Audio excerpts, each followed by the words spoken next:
Bulletin के आगाज में आपको खबर दें कि हुकूमत का SOPs पर अमल दरामद यकीनी बनाने के लिए फौज को मैदान में उतारने का फैसला। वज़ीर आज़म इमरान खान कहते हैं कि पहले सूरत हाल और अब की सूरत हाल में बहुत फ़र्क है। एहतियात ना की तो 2 हफ्ते में भारत जैसे हालात हो सकते हैं।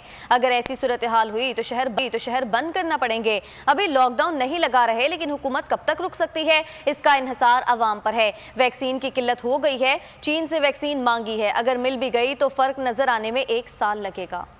अगर हमारे भी वही हालात हो गए जो हिंदुस्तान के हैं तो इस कोरोना को रोकने के लिए हमें फिर बंद करने पड़ेंगे शहर। 1 साल पहले अस्पतालों की कैपेसिटी बढ़ा दी थी। अगर ये पिछले साल वाला हालात होते, यानी हमारे हॉस्पिटल में उतनी कैपेसिटी होती जो 1 साल पहले थी, तो मैं आपको यकीन दिलाता हूँ कि आज आप जो हिंदुस्तान में हालात हैं वो आज पाकिस्तान में देख रहे हो। ऑक्सीजन की कमी हुई है, हॉस्पिटल भरे हुए हैं, कई बेचारे मरीज हॉस्पिटल जाते ही नहीं है और वो सड़कों पे मर जाते हैं। अगर आप सब ये अब से लेके ईद तक अगर SOPs के ऊपर चलेंगे तो हमें वो कदम ना उठाने पड़े जो बदकिस्मती से इस वक्त हिंदुस्तान में उनको उठाने पड़ रहे हैं, यानी कि शहरों का लॉकडाउन करना पड़ेगा। कितनी देर हम ये रोक सकते हैं लॉकडाउन से, आपके ऊपर डिपेंड